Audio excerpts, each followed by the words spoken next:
C'est une très bonne question et ta réflexion reste tout à fait valable. C'est-à-dire que le prophète sallam a dit qu'Allah maudit l'homme qui imite les femmes et les femmes qui imitent les hommes. Donc c'est pour cela qu'une coupe garçonnée, entre guillemets, pour les femmes, c'est interdit. On fait ce qu'on veut, bien sûr. On est en France, on est dans le monde, on fait ce qu'on veut, ensuite on assume.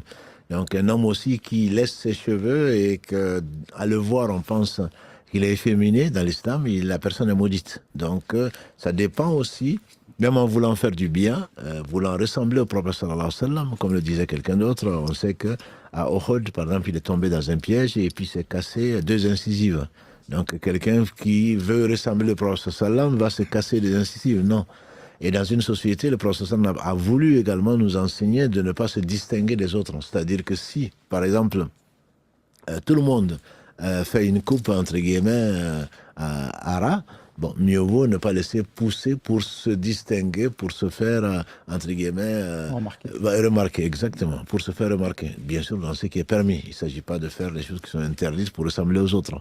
Donc, si dans une société, c'est une question de mode, entre guillemets, c'est une question de sociétale, une question de coutume, des us et coutumes.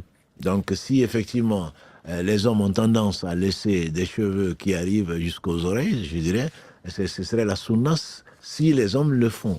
Maintenant, si les hommes sont toujours haras, comme je vois en face de moi, donc mieux vaut ne pas le laisser, surtout si ça fait penser à des choses qui sont interdites. Voilà, le problème est là. Pour moi, c'est pas une question de longueur, c'est pas une question de look, mais c'est une question de coutume et une question de us et coutume. Donc, si vraiment on peut amener les cheveux jusqu'aux oreilles ou même jusqu'au cou, si les hommes le font, sont connus pour cela, on ne peut pas dire que c'est interdit.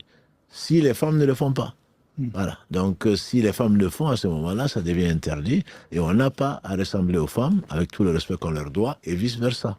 Donc, ce n'est pas, c'est plus une question, à ma connaissance, de ma'rouf, de ce que les gens acceptent, de ce que les gens font, si ça reste dans le domaine du permis.